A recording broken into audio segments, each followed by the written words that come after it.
So did I. I'm on your quest, remember? Dot retorted. I saw his face. It was wisely the sunburnt one from John Jolie. He had peeling flesh around his eyes. You're just paranoid after what's happened with Kay. And the dog glowed. Dot appealed to Sophie. I saw him, I swear. I just came from the hall, said Sophie skeptically. Certainly didn't see a sunburnt pirate. Because he already has a stamp, said Dot. He's probably sneaking into the castle as we speak. Sophie could see Dot about to cry.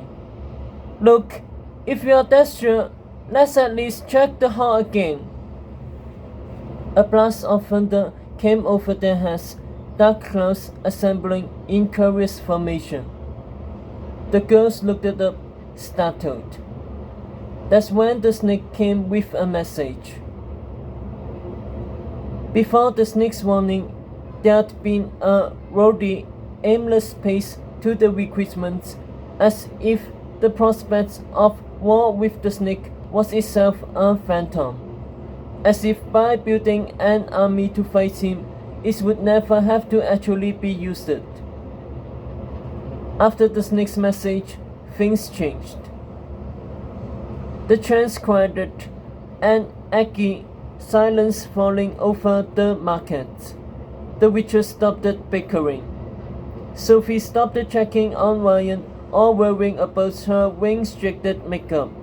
Tess moved faster. Lines retreated down. The town hall filled up with new soldiers. There were only 7 hours until midnight.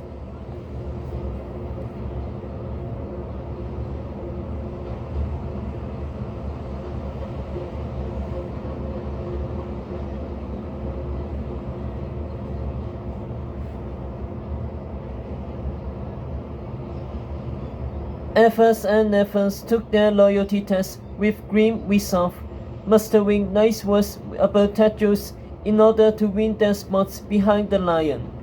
Sophie noticed that the new soldiers giving Ryan odd stares as they received their stamps, knowing that it wasn't just their loyalty to the lion being tested, but the lion's loyalty to them. For now, both good and evil had put their lives and those of their families and kingdoms in the knight's hands. Even Sophie found herself gazing into each candidate's eyes with will and strength, silently reassuring them as if she were their queen. Indeed, the longer the testing went, the more Sophie began to forget this was Tedros' kingdom and Tedros' army, and began to see it as hers and Ryan's.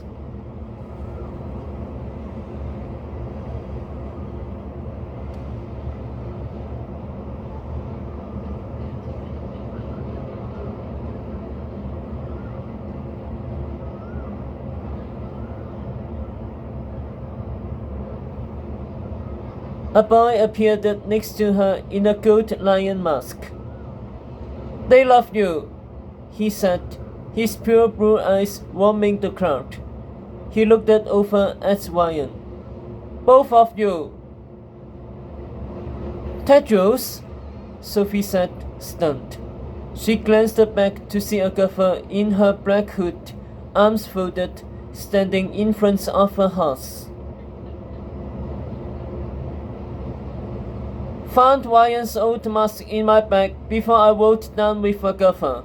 Didn't want to distract the crowd from your work, Tedros said. Though it seems like I wouldn't be the main attraction anyway. Ryan paled slightly when he saw the king. Your Highness, he said.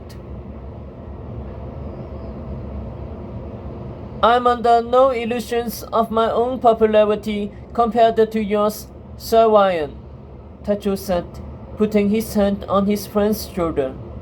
You're the one who saved their kingdoms. You're the one who saved me. Their loyalty to you will only be an accent. The king's eyes hardened through his mark.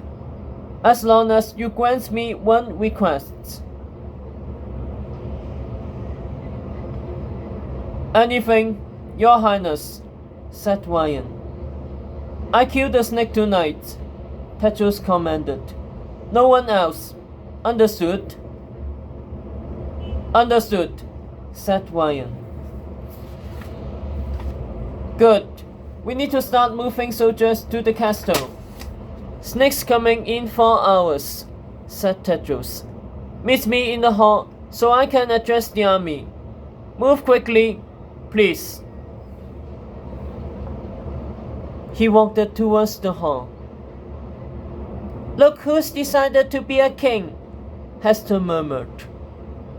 While wearing his nice mask, mumbled Anadar. Why did you bring him here? Sophie hissed, accosting Agatha. He's the king, Agatha retorted. He has a voice to address his soldiers. The leaders want Ryan to command the army. Ryan fights for Tedros, and so does any army of Camelot. Don't be stupid, Agatha. The last thing we need is tension between him and Ryan. Well, maybe Ryan shouldn't grandstand so much. Grandstand? He has been nothing but humble and loyal. Then why is he pretending to be the lion, riding around wearing a lion mask? Tedros is the lion.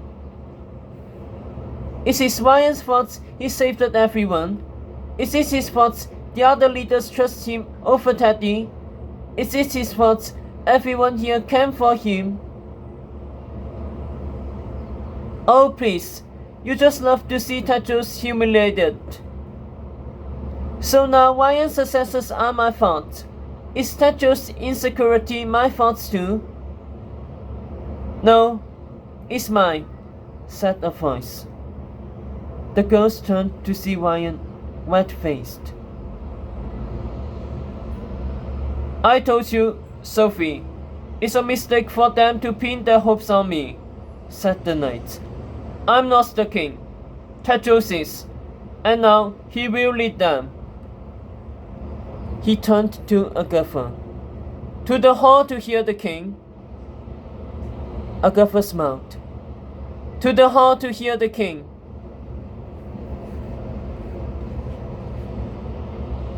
The group dismissed the rest of the clouds by shooting sparks into the sky. Thank you, with Beatrix's message to the Elves. Go home, with Hester's to the Nephils. And together they sealed the gates to Camelot Park and went into Town Hall together to listen to Tedros' speech.